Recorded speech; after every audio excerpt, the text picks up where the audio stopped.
सर्वेभ्यो नमो नमः।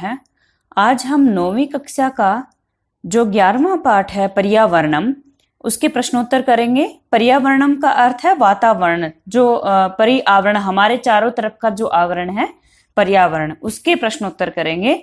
हिंदी अनुवाद हम पहले कर चुके हैं, तो आप हमारी वो वीडियो देख सकते हैं ताकि पाठ आपको अच्छे से समझ में आ जाए। अभी हम पाठ शुरू करते हैं। पहला प्रश्न है, एक पदेन उत्तरम लिखत है। एक पद में आपको प्रश्न का जवाब देना है। पहला प्रश्न है, मानव है कुत्र सुरक्षितः तिष्ठति। मनुष्य जो है वो कहाँ सुरक्षित रहता है। तो मनुष्य जो है वो कहाँ सुरक्षित होता है। पाठ के हिसाब से पर्यावरण पे ये पाठ है, तो मनुष्य पर्यावरण कुक्षौ, पर्यावरण के गर्भ में, यानी कि इस पर्यावरण में ही सुरक्षित है। अगर ये पर्यावरण ना हो तो मनुष्य जो है वो जिंदा नहीं रहेगा। आगे है, सुरक्षितम पर्यावरणम कुत्र उपलभ्यते स्म। जो सुरक्षित पर्यावरण है वो कहाँ मिलता है। तो वो कहाँ मिलता है, वन में मिलता है। उत्तर होगा वने। आगे है, आर्ष वचनम किम अस्ति। आर्ष वचन क्या है। आर्ष वचन का अर्थ क्या होता है, जो ऋषि मुनियों के द्वारा कही गई बात होती है उसको कहते हैं आर्ष वचन। वचन का मतलब क्या होता है, उसकी बोली, उसकी बात, जो उसने कथन कहा वो होता है। और आर्ष जो ऋषियों के द्वारा, यानी कि जो बात ऋषियों के द्वारा कही गई वो क्या है, तो वो ये है, धर्मो रक्षति रक्षित है, कि धर्म उसकी रक्षा करता है जो धर्म की रक्षा करता है। ये इसका मीनिंग होगा। अगला है, पर्यावरणम अपि कस्य अंगम इति ऋषयः प्रतिपादितवन्तः। पर्यावरण जो है वो किसका अंग है, ऐसा ऋषियों ने कहा है। तो पर्यावरण जो है वो धर्म का अंग है, ऐसा ऋषियों ने कहा था। तो आप क्या लिखेंगे, धर्मस्य, कि पर्यावरण जो है वो धर्म का अंग है। अगला प्रश्न है, लोक रक्षा कया संभवती। जो संसार की रक्षा है वो किससे होती है। तो संसार की रक्षा होती है प्रकृति की रक्षा से, नेचर की रक्षा से। नेचर को अगर आप रक्षा करते हो तो संसार की भी रक्षा होती है। तो उत्तर होगा प्रकृति रक्षया। आगे, अजात शिशु कुत्र सुरक्षितः तिष्ठति। अजन्मा जो बच्चा होता है वो कहाँ सुरक्षित रहता है, वो रहता है माता के गर्भ में। तो उत्तर होगा मातृ गर्भे। आगे है, प्रकृति के शाम संरक्षणाय यतते। प्रकृति जो है, नेचर जो है वो किसकी रक्षा के लिए प्रयास करती है। तो प्रकृति तो है सभी की रक्षा करती है। तो उत्तर होगा समेषाम। समेषाम का मीनिंग होता है सभी की। आगे, अधोलिखिता नाम प्रश्नानाम उत्तराणि संस्कृत भाषया लिखित है। पहले प्रश्न में हमने एक पद में उत्तर दिए हैं, अब जो है पूरे वाक्य में हम उत्तर देंगे। तो पहला प्रश्न है, प्रकृति है प्रमुख तत्वानि कानि सन्ति। प्रकृति के प्रमुख तत्व कौन से हैं। तो सबसे महत्वपूर्ण जो नेचर के तत्व हैं वो हैं पृथ्वी, जल, अग्नि, वायु और आकाश। तो उत्तर होगा, प्रकृति है प्रमुख तत्वानि पृथ्वी, जलम, तेजो, वायु, आकाशश्च सन्ति। पृथ्वी मतलब धरती, जल मतलब पानी, तेज मतलब अग्नि, वायु मतलब हवा, आकाश मतलब आकाश, आसमान। ये जो 5 हैं ये प्रकृति के प्रमुख तत्व हैं। अगला है, स्वार्थ अंधः मानवः करोति किम करोति। जो स्वार्थ में अंधा हुआ मनुष्य है वो क्या करता है, वो पर्यावरण का नाश करता है। तो स्वार्थ अंध है, मानव है, किम की जगह पे आप क्या कर लिखेंगे, पर्यावरणम नाशयति, पर्यावरण का नाश करता है। आगे है, पर्यावरणे विकृते जाते किम भवति। पर्यावरण के विकृत हो जाने पर, बिगड़ जाने पर क्या होता है। तो पर्यावरण अगर बिगड़ जाएगा तो अनेक प्रकार की बीमारियां आ जाएंगी, अनेक बड़ी बड़ी समस्याएं हो जाएंगी। तो अगर पर्यावरण खराब हो जाता है तो ये सब कुछ होता है। तो उत्तर होगा, पर्यावरणे विकृते जाते विविधाः रोगाः। अनेक रोग, भीषण समस्याश्च जायन्ते, और भीषण समस्याएं हो जाती हैं, बहुत बड़ी बड़ी समस्याएं हो जाती हैं। अगला, अस्माभिः पर्यावरणस्य रक्षा कथम करणीया। हमें पर्यावरण की रक्षा कैसे करनी चाहिए। तो हमें पर्यावरण की रक्षा कैसे करनी चाहिए, जितने भी जीव जंतु हैं, पक्षी हैं, प्राणी हैं, जितने भी नेचर ने हमें, तालाब है, नदी है, कुएं हैं, जो कुछ भी हमें नेचर ने दिया है, हम उन सब की रक्षा करके पर्यावरण की रक्षा कर सकते हैं। तो इसका उत्तर होगा, वापी, कूप, तड़ाग आदि निर्माणम कृत्वा। मतलब क्या है, वापी मतलब बावड़ी, कूप मतलब कुआं, तड़ाग मतलब तालाब, बावड़ी, कुआं और तालाब बना करके, कुक्कुर, सुकर, सर्प, नकुल आदि स्थल चराणाम। क्या, कुक्कुर कुत्ता, सुकर मतलब सुअर, सर्प मतलब सांप, नकुल मतलब नेवला, मतलब कुक्कुर का अर्थ है कुत्ता। तो मतलब जो कुत्ता है, सुअर है, सांप है, नकुल आदि हैं, उनकी रक्षा करके। अब यहाँ पे ऐसा क्या आ गया कि जो कुत्ता है, सुअर है, मतलब सर्प, एक तरह से हम इनसे डरते भी हैं और हमें ये अच्छे भी नहीं लगते। तो ऐसा क्या है कि हमें इन प्राणियों की रक्षा करनी चाहिए? क्योंकि जो ये प्राणी है वो एक दूसरे को मार के खाते हैं, तो कहीं ना कहीं ये गंदगी वगैरह भी साफ कर देते हैं, और फिर एक दूसरे को मार के खाने से जो है वो संतुलन भी बना रहता है, बैलेंस बना रहता है, कोई एक जो जानवर है उसकी संख्या ज्यादा नहीं बढ़ती है। तो इसलिए कहते हैं इनकी रक्षा करनी चाहिए। मत्स्य कच्छप मकर प्रवृत्ति नाम जलचरा नाम, कि वो तो स्थलचर थे, धरती पर रहते थे, अब जलचर हैं जो पानी में रहते हैं। जलचर मतलब पानी में जो रहते हैं। मत्स्य मतलब मछली, कच्छप मतलब कछुआ, मकर मतलब मगरमच्छ। इनकी रक्षा करने से अस्माभिः पर्यावरण से रक्षा करणीया, हमारे द्वारा पर्यावरण की रक्षा की जानी चाहिए। अगला प्रश्न है लोक रक्षा कथम संभवति, लोक रक्षा संसार की रक्षा कैसे होती है? तो संसार की रक्षा जो है वो प्रकृति की रक्षा से होती है। उत्तर होगा लोक रक्षा प्रकृति रक्षयाइव संभवति, संसार की रक्षा प्रकृति की रक्षा से ही होती है। आगे है परिष्कृतम पर्यावरणम अस्मभ्यम किम ददाति, जो परिष्कृतम मतलब क्या है? शुद्ध, साफ सुथरा। पर्यावरणम पर्यावरण अस्मभ्यम किम ददाति, हमें क्या देता है? तो हमें क्या देता है वो हम प्रश्न उत्तर में देखते हैं।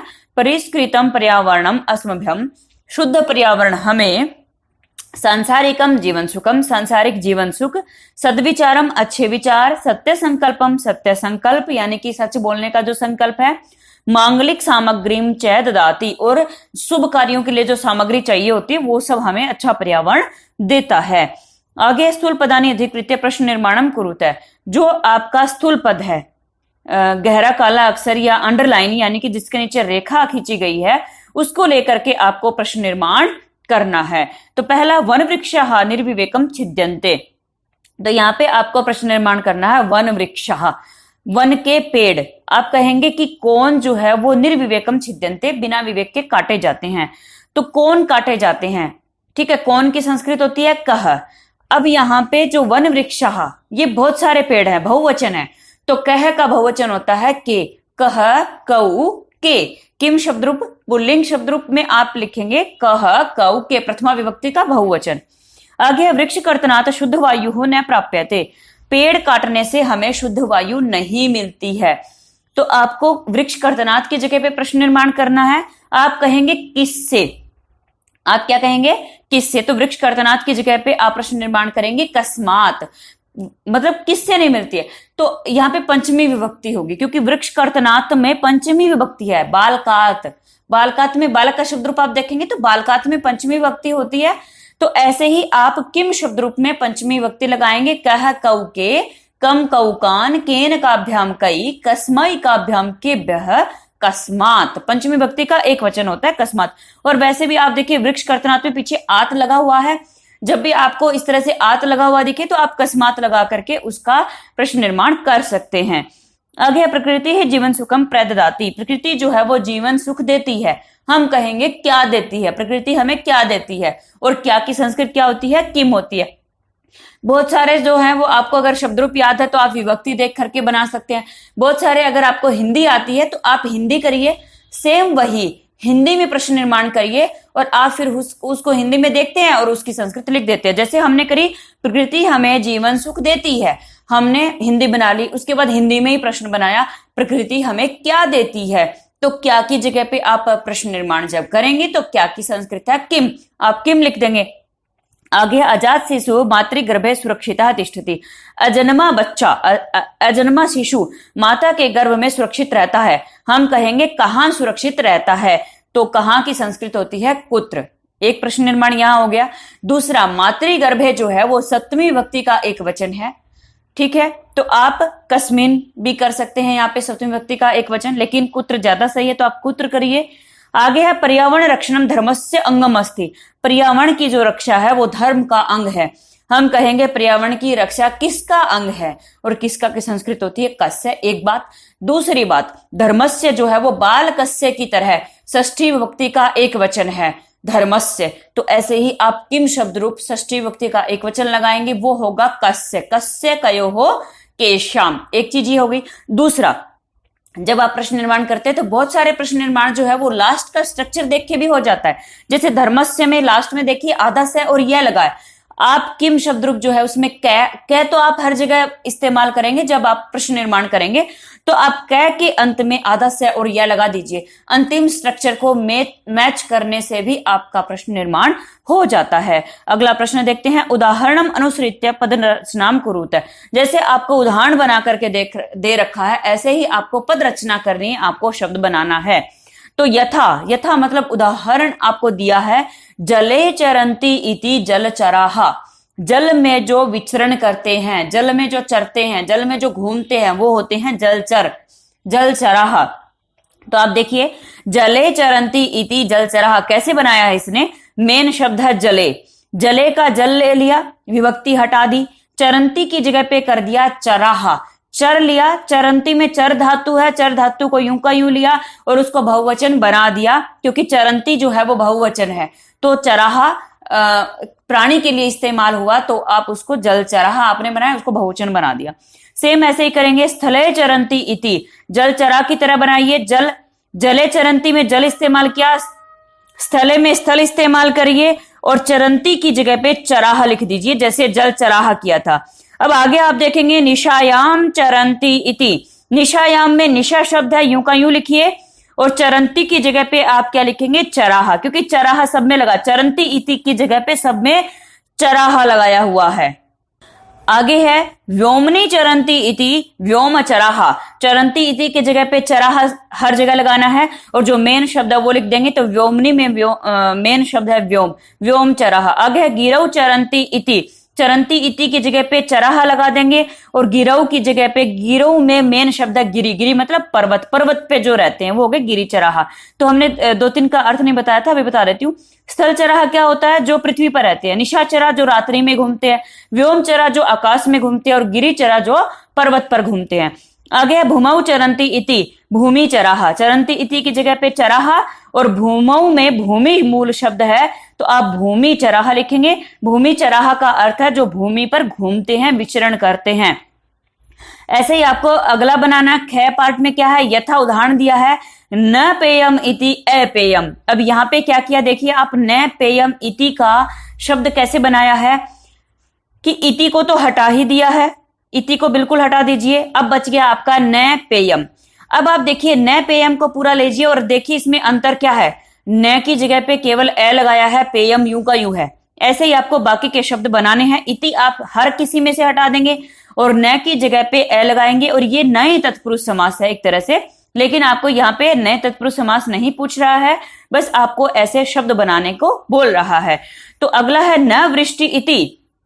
इसमें से इति को तो बिल्कुल हटाइए और वृष्टि को सेम रखना है, और न की जगह पे ए लगाना है, तो आपका शब्द होगा अवृष्टि ही। आगे है, न सुखम इति। इति हटाइए और न की जगह पे ए लगाइए, तो आपका शब्द बनेगा असुखम। फिर है, न भावः इति। इति को हटा दीजिए, न की जगह पे ए लगाइए, आपका शब्द बनेगा अभावः। फिर है, न पूर्णः इति। इति को पूरा हटा दीजिए और न की जगह पे ए लगाइए, शब्द बनेगा अपूर्णः।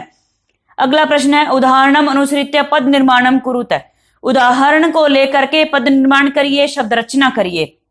यथा जैसे कि उदाहरण दिया गया है आपको, सेम आपको बनाना है। इसमें जो है, इस प्रश्न में कतिन प्रत्यय दिया है। क्या प्रत्यय दिया है, कतिन प्रत्यय। कतिन प्रत्यय कैसे है, पहले आधा क है, फिर तय है, तय पे ई की मात्रा। ये जो संरचना दिख रही है ये कतिन है। कतिन का अर्थ क्या होता है, आधा क, अर्थ नहीं क्या लिखा है यहाँ पे, ये जो इस तरह से दिख रहा है, इसमें पहले आधा क है, फिर तय है, और फिर उस पे ई की मात्रा है, क को बीच में लेकर के तय पे ई की मात्रा, फिर है न। कतिन प्रत्यय है ये। और कतिन जो प्रत्यय होता है उसका केवल ती जुड़ता है, कै भी हट जाता है, न भी हट जाता है। यानी कि बोलेंगे आप कौन सा प्रत्यय, कतिन प्रत्यय है, लेकिन जुड़ता क्या है, केवल ती जुड़ता है। एक बात याद ये रखनी है आपको कि केवल ती जुड़ता है, नाम कतिन प्रत्यय है। ठीक है। दूसरी बात कि कै और न चले कहां गए। पहली बात तो वो आधे थे, और जो आधा अक्षर होता है प्रत्यय में वो हटता ही है, वो कभी नहीं जुड़ता, अगर वो बिल्कुल शुरू में है या बिल्कुल अंत में है, इस तरह से। तो पहली बात ये। दूसरी बात, किस तरह से हटा वो आपका विषय नहीं है, क्योंकि उसमें सूत्र वगैरह लगते हैं, वो थोड़ा कठिन विषय है, तो वो मैं यहां नहीं बता रही हूं, क्योंकि आपको उस गहराई में नहीं लेके जाना चाहती। आसानी से बस आप इतना समझिए कि कतिन का ती जुड़ता है। तो वी प्लस क्री प्लस कतिन कै पे री की मात्रा है, तो आपका शब्द बना क्या, वी यूं का यूं जोड़ा, क्री यूं का यूं जोड़ा और कतिन का ती जोड़ दिया, शब्द बन गया विकृति। आगे है प्र प्लस गम प्लस कतिन। इसमें आप कैसे जोड़ेंगे, गम धातु का गे जुड़ेगा, प्र को यूं का यूं जोड़िए, प्र उपसर्ग है, प्र यूं का यूं जोड़ा, गम का गे जोड़ा और कतिन का ती जोड़ा, आपका शब्द बना प्रगति ही। फिर आगे है दृश्य प्लस कतिन। दृश्य यूं का यूं रखेंगे आप और कतिन का ती जोड़ेंगे तो दृष्टि बना। लेकिन जब ये वाला शय आता है, इस शय के बाद जो ये तालव्य शकार है, दव्य वाला शय आप जिसको बोलते हैं, इस शय के बाद जब भी तय आता है तो आप इस शय को षटकोण वाला मूर्धन्य शकार उसको आप बना देते हैं, षटकोण वाला शय आप उसको बनाएंगे हमेशा। ठीक है, आगे है गम प्लस कतिन। गम का आपको गे जोड़ना है, पहले भी आ चुका है प्रगति में, गम का गे जुड़ता है और कतिन का ती, शब्द बनता है गति ही। फिर आगे है मन प्लस कतिन। अब देखिए आप एक शब्द सोच रहे होंगे कि प्रगति में गम में मैं था वो कहां गया, आगे गति में जो गम में मैं है वो कहां गया, फिर आगे आप अगला देखेंगे मन प्लस कतिन है तो मन में जो न है वो कहां गया। तो ये जो है ना धातु है, गम मन ये धातु है और धातु का जो अंतिम वर्ण है जैसे मैं है न है, ये हलंत है। हलंत का मतलब क्या है, ये आधा है। ठीक है, मैं पे हलंत लगा हुआ, आप देखिए इसका मतलब मैं आधा है न आधा है, तो ये जो आधे वर्ण है ये हट जाते हैं, आधा वर्ण नहीं जुड़ता मैक्सिमम टाइम।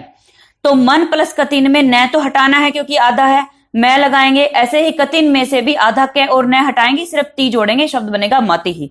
सेम आगे ही ऐसे करते जाएंगे। सम प्लस कतिन का आपका शब्द बनेगा शांति ही, भी प्लस कतिन का बनेगा भीति ही, जन प्लस कतिन का बनेगा जाति ही, भज प्लस कतिन का बनेगा भक्ति ही। यहाँ पे भज में जो जय था ना उसको कै हो गया, उसका रीजन ये है कि क्योंकि व्यंजन संधि का रूल यहाँ पे लग रहा है कि जब भी किसी वर्ग का तृतीय वर्ण आता है उसके बाद जो फर्स्ट आता है तो उसको फर्स्ट हो जाता है। ठीक है, उसी वर्ण का फर्स्ट हो जाता है। ठीक है, तो ये नियम है आपका। आप व्यंजन संधि की वीडियो देख सकते हैं, हमने 9th और 10th के हिसाब से एक अलग से वीडियो केवल व्यंजन संधि जो सिलेबस को कवर करती है वो बनाई है, 2 नंबर की आती है पेपर में। आगे है नी प्लस कतिन है आपका, तो सेम वही करेंगे, नीति ही बनाएंगे। अगला प्रश्न है निर्देशानुसारम परिवर्तयत। जैसा निर्देश दिया गया है वैसा आपको परिवर्तन करना है। तो यथा जैसे कि उदाहरण दिया गया है, स्वार्थांध मानवः अद्य पर्यावरणम नाशयति। स्वार्थ में अंधा हुआ मनुष्य आज पर्यावरण को नष्ट करता है। कोष्ठक में लिखा है बहुवचने। इसका मतलब यह है कि ये जो वाक्य आपको दिया है आपको इसको बहुवचन में बदलना है। और जब आप बहुवचन में बदलते हैं तो क्या करते हैं, वाक्य में पहले कर्ता छांट लीजिए, कर्ता मतलब काम कौन कर रहा है, और क्रिया छांट लीजिए, क्रिया मतलब जो काम हो रहा है वो आप छांटेंगे और उनको बहुवचन में बनाएंगे। बाकी सेम यूं का यूं रहता है। जैसे कि यहाँ पे क्या है, स्वार्थ अंध मानव, स्वार्थ में अंधा हुआ मनुष्य पर्यावरण को आज नष्ट करता है। तो यहाँ पे कर्ता कौन है, स्वार्थ में अंधा हुआ मनुष्य, क्योंकि पर्यावरण को नष्ट करने का काम कौन कर रहा है, काम कर रहा है स्वार्थ में अंधा हुआ मनुष्य।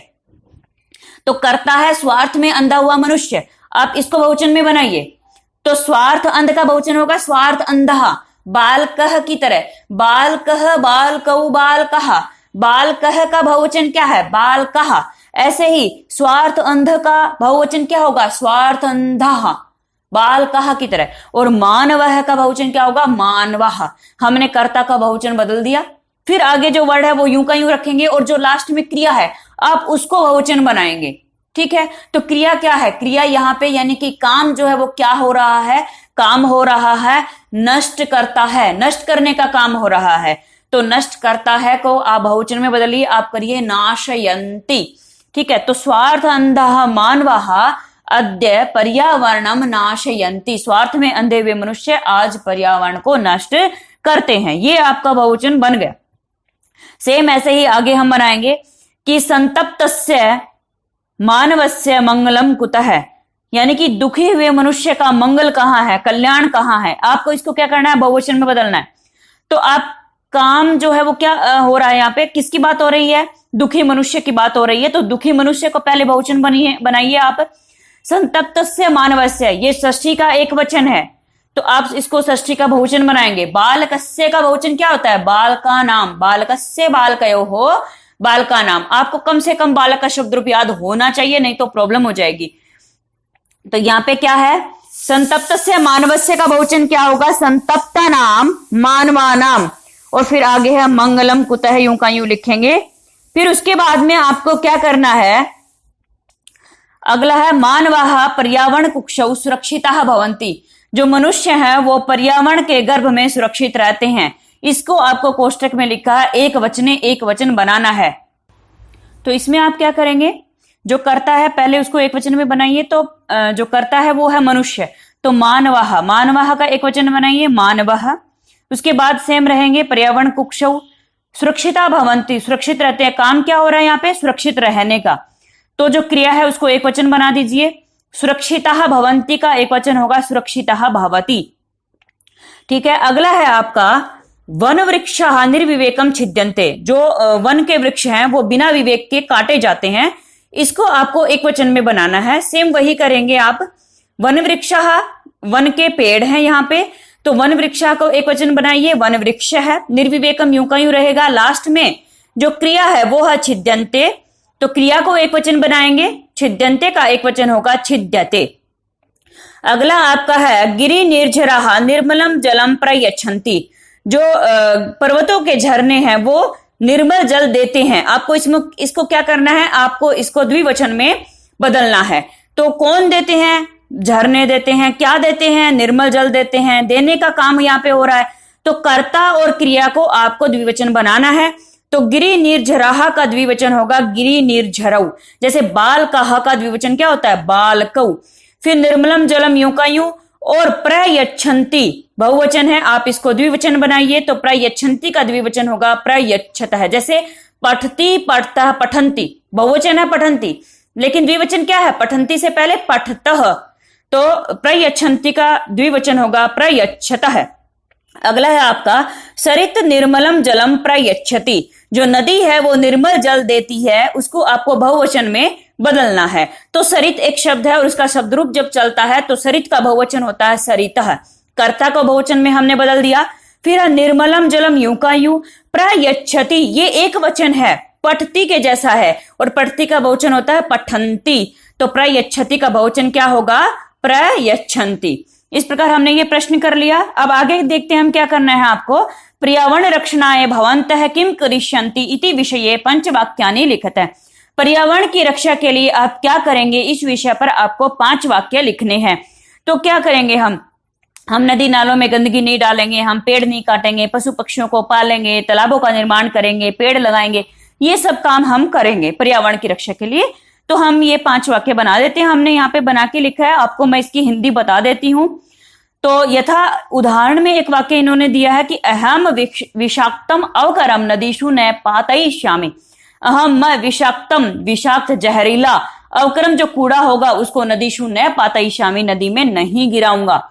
अगला है अहम वृक्ष छेदनम न करिष्यामि, जो हमने बनाया कि मैं पेड़ों को नहीं काटूंगा। ठीक है, पेड़ों को काटने का काम मैं नहीं करूंगा। अगला हमने बनाया है अहम पशून पालयिष्यामि, मैं पशुओं को पालूंगा। ठीक है, अगला है आपका अहम पशु पक्षीणाम आखेटम न करिष्यामि, मैं पशु पक्षियों का आखेट नहीं करूंगा। आखेट क्या होता है? शिकार। आगे अहम तडागादीनाम निर्माणम करिष्यामि, मैं तालाब, तडाग क्या होता है? तालाब। मैं तालाब आदि का निर्माण करूंगा। और अगला हमने बनाया अहम वृक्षान आरोपयिष्यामि, मैं पेड़ों को बोऊंगा, आरोपित करूंगा, बोऊंगा। अगला प्रश्न है आपका, अगले प्रश्न में आपको क्या करना है? उदाहरणम अनुसृत्य उपसर्गान पृथक कृत्वा लिखत है। जैसा उदाहरण दिया है ऐसे ही आपको उपसर्गों को छांट करके अलग करना है। उपसर्ग क्या होता है? उपसर्ग वो होता है जो शब्द के शुरू में लगता है, जैसे प्र, अप, उप, नी, अव, ये जो होते हैं ये उपसर्ग होते हैं। 22 उपसर्ग होते हैं। उपसर्ग की वीडियो हमने बहुत अच्छे से बनाई हुई है, आप वहां जाकर के एक एक उपसर्ग का अर्थ कहाँ इस्तेमाल होता है, कैसे इस्तेमाल होता है, वो आप वहां पे समझ सकते हैं। यहाँ पे भी मैं आपको समझा दूंगी। यथा जैसे कि उदाहरण दिया है संरक्षणाय। संरक्षणाय में आपको बताना है उपसर्ग क्या है। तो इसमें उपसर्ग है सम। उपसर्ग शुरू में लगता है, शुरू में सम यहाँ पे लगा हुआ है, क्योंकि जो मैं था ना, मैं को अनुस्वार बन गया। अनुस्वार क्या होता है? जो ऊपर बिंदी लगी हुई है। मैं को अनुस्वार हो गया है, किस वजह से? क्योंकि सम में जो मैं था, हलंत मैं, हलंत मतलब आधा मैं, उसके बाद आपका व्यंजन आ गया, रे आ गया। अगर आधे मैं के बाद जब भी व्यंजन आता है तो वो अनुस्वार बन जाता है, बिंदी लग जाती है उसकी जगह पे। अगला आपका शब्द है प्रभवती। प्रभवती में आपको उपसर्ग बताना है, तो प्रभवती में उपसर्ग है प्र, ठीक है, प्र उपसर्ग है। आगे उपलभ्यते में उप उपसर्ग है, निवसंती में नी उपसर्ग है, समुपहरंती में सम उपसर्ग है, वितरंती में वी उपसर्ग है। जो शुरू में लगता है वो उपसर्ग होता है, ठीक है। और वैसे आपको 22 उपसर्ग उंगलियों पे याद होने चाहिए कि कौन कौन से होते हैं। प्र, अप, नी, सम, वी, प्र, उप, प्रति, पर, इस तरह से आपको सारे याद होने चाहिए। फिर है वितरंती में वी है, प्रयच्छन्ति में प्र है, उपगता में उप है, प्रतिभाति में प्रति है, ठीक है। ये सब उपसर्ग है यहाँ पे। लास्ट प्रश्न हम देखते हैं, उदाहरणम अनुसृत्य अधोलिखितानाम समस्त पदानाम विग्रहम लिखत। जैसा उदाहरण दिया है वैसे ही आपको जो पद दिए गए हैं उनका विग्रह करना है। विग्रह मतलब अलग अलग करना है, समास में होता है विग्रह, ठीक है। समास का नाम नहीं पूछ रहा है यहाँ पे। वैसे यहाँ पे द्वंद्व समास है इस प्रश्न में। द्वंद्व क्या होता है, आपने हिंदी में पढ़ा होगा। द्वंद्व मतलब जोड़ा, एक तरह से कि दो नाम वहां पे आएंगे और आप उसको और से जोड़ते हैं। जैसे कि राम और श्याम, हिंदी में राम और श्याम, और लगाते हो आप बीच में, लेकिन संस्कृत में आप और नहीं लगाते हो। संस्कृत में आप और की जगह पे च लगाते हो। राम और श्याम की जगह पे आपके लिखेंगे रामः श्यामः च लगाएंगे, और च बाद में लगता है, और की तरह बीच में नहीं लगता। ये एक मेन पॉइंट है, आप याद रखेंगे। तो उदाहरण हमें दिया है उसकी तरह हम बनाएंगे। तेजो वायु शब्द है, तेजो वायु। तो यहाँ पे दो शब्द है, आपको पूरे पूरे दो शब्द मिलेंगे, उनको अलग करना ही है आपको। मतलब एक तरह से आप इस मतलब संज्ञा शब्द एक तरह से होगा, उनको अलग करना है। तो जैसे तेजो वायु, यहाँ पे दो शब्द है, तेज और वायु। तेज का अर्थ है अग्नि, तो आप इनको अलग करेंगे, तेजः वायु च। मैंने जो हिंदी वाला और बताया था आपको, वो और जो है वो संस्कृत में च होता है, और उस च को आप अंत में लगाते, बीच में नहीं लगाते। तो आगे है अगला, गिरि निर्जराहा आपका शब्द है। तो आप गिरि निर्जराहा जो है ना बहुवचन है, तो विग्रह करेंगे तो आप उसको बहुवचन बनाएंगे, गिरयः निर्जराः च, ठीक है। ऐसे ही अगला शब्द है आपका पत्र पुष्पे। पत्र और पुष्प यानी कि पत्ता और फूल, ये आपकी हिंदी बनी। तो आप इनको अलग अलग करिए, पत्रम पुष्पम च, ठीक है। पत्रम और पुष्पम जो है वो नपुंसकलिंग है, इसलिए पत्र है पुष्पः च नहीं आया, पत्रम पुष्पम च आया, ठीक है, पुस्तकम की तरह, पत्रम पुष्पम च। आगे लता वृक्षौ, ठीक है। लता मतलब बेल, और वृक्ष मतलब पेड़, बेल और पेड़, ये शब्द है यहाँ पे दो, दोनों को अलग आप करेंगे।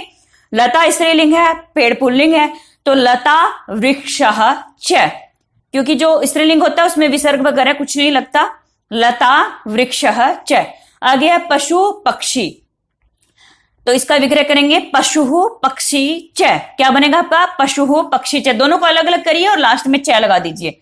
अगला है कीट पतंगई, तो आपको इसका बहुवचन बनाना, कीटः पतंगः च, इस तरह से आप बनाएंगे। इस प्रकार हमने ये प्रश्न किया, अंतिम प्रश्न हमने कर लिया, और ये जो 9वीं कक्षा का 11वां पाठ था इसके प्रश्नोत्तर किए। अगर आपको हमारी वीडियो पसंद आए तो लाइक शेयर और सब्सक्राइब कीजिए, और इससे